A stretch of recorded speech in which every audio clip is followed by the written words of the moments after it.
Mastery of the world is achieved by letting things take their natural course. You cannot master the world by changing the natural way. Lao Tzu. Our civilization is in a state of ongoing strivings, in which control seems to be the highest virtue. We don't have to look far to observe this. In the workplace, for example, employees are more and more controlled and supervised. Especially now we have the technology to do so. And governments put more effort into tracking their citizens, whether it's through camera supervision or the proposal of a so-called social credit system. Ironically, the latter is a Chinese invention that goes utterly against a philosophy that emerged from the same soil. Taoism. As opposed to a control-obsessed society, Taoism revolves around letting go and going with the flow. At first glance, the act of letting go may seem a form of weakness, but according to the Taoists, by a correct understanding of how the universe works, we can approach life more intelligently, more efficiently, and go with the flow, rather than swimming against it. Therefore, the power of letting go is a form of strength that's based on sophistication rather than force.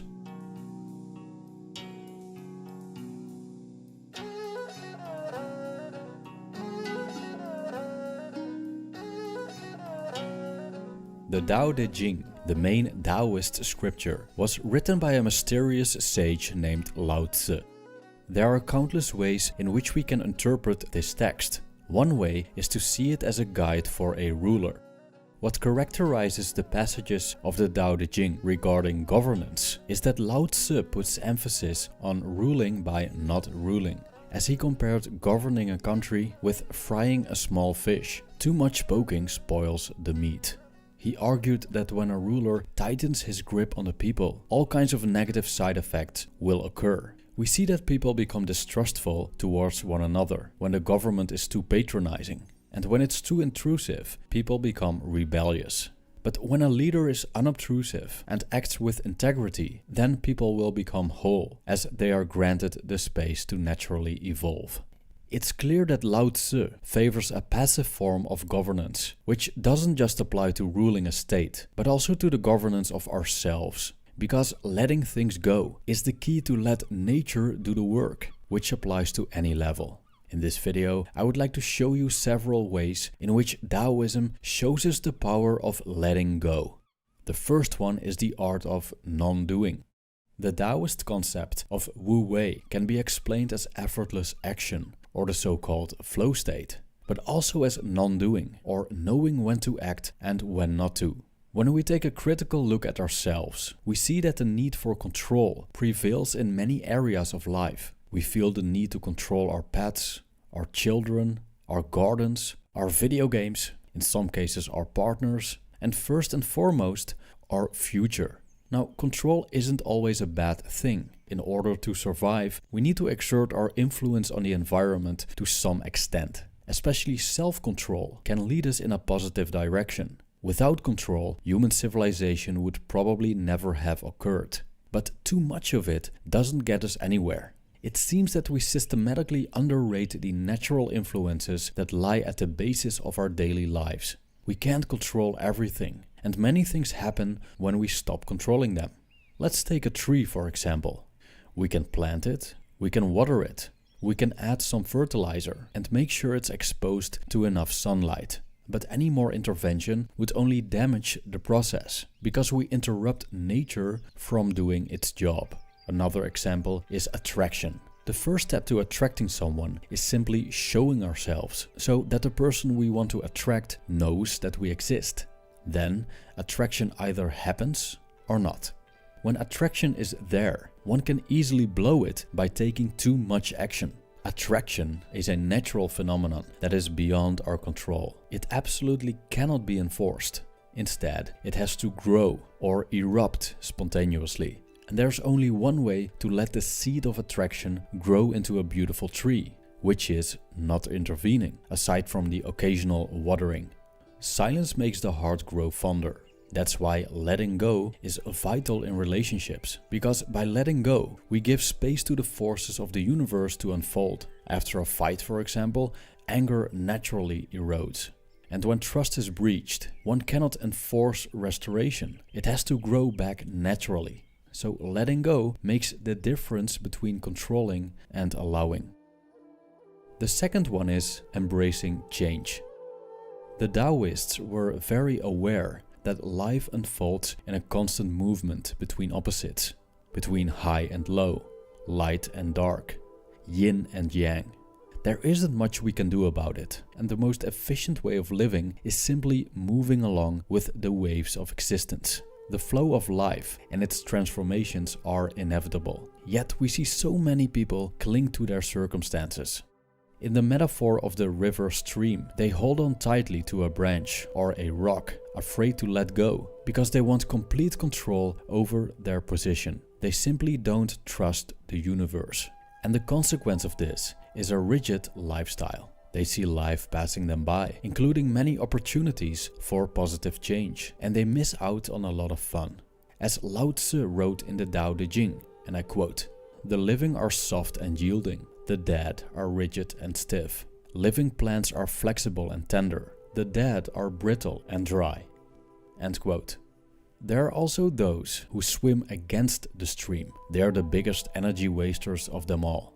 Perhaps they see honor and virtue in taking an extremely non-agreeable stance in life, but exercising a constant resistance to how the universe unfolds isn't a very efficient way to live, and most likely makes one worn out and miserable. This non-acceptance of how things are is also the cause of people fighting against themselves. Because of certain societal expectations, people engage in a battle against their inherent nature. Instead of flowing along with the attributes that nature has given them, we could say, follow your strength, instead of trying to repair your weakness. Embracing change also applies to uselessness and usefulness. Taoist philosopher Zhuangzi observed that usefulness depends on the circumstances, as he told about a merchant that tried to sell shirts to a tribe whose members were covered in tattoos and always showed them off by walking around shirtless. To them, shirts are useless, but to us, at least most of us, they aren't useless at all. Usefulness and uselessness are relative and are not to be treated with rigidity. When you live in New York, for example, having a car is less useful than when you live somewhere in the countryside where the next village is 50 kilometers away. So we ought to be willing to let go of things that are useless in one situation and adopt what's useful instead. That's how we make change an ally and not an enemy. The third one is not focusing on outcomes. Comparable to the Stoics, the Taoists observed that the focus on future outcomes has a negative effect on us. Focusing too much on the future makes us anxious. Our present endeavors become fueled by a desire for an uncontrollable result. And the more we crave that, the less we value the only thing we have, which is the present moment.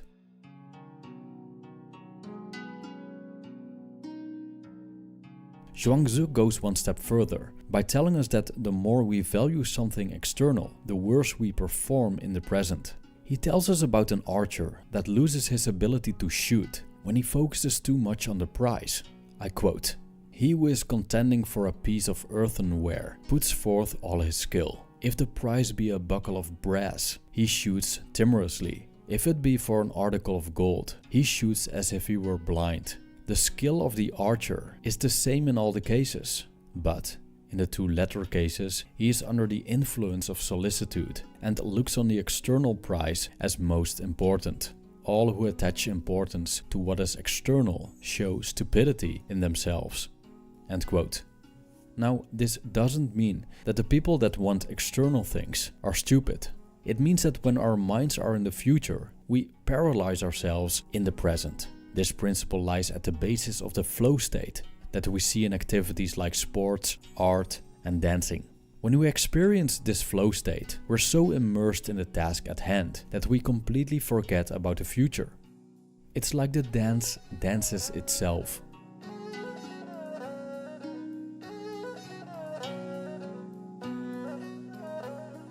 The last one for now is letting go of excess. In a society in which status is an ultimate concern, everyone wants to be at the top.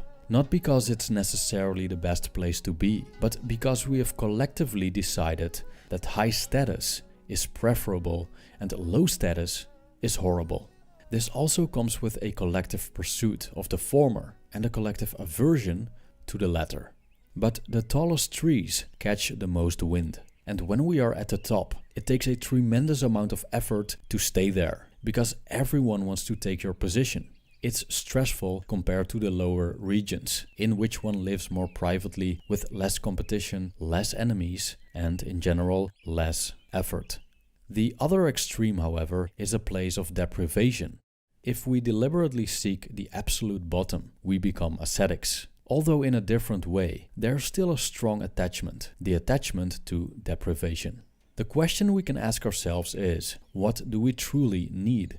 Zhuangzi observed that a bird that nests in the forest wants no more than one branch, and that a mouse that drinks from the pond drinks no more than a belly full. So if we aim for what we need and let go of excess, we prevent possessions from becoming our prison cell, which allows us to travel light.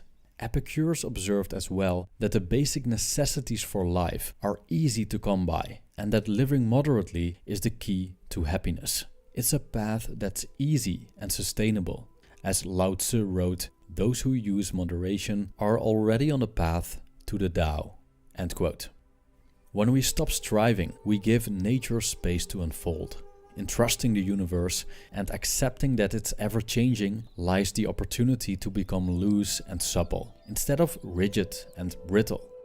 The power of letting go means that we float along the stream without grasping for rocks and branches, and that we cut loose that weight so we can navigate through life with minimal effort.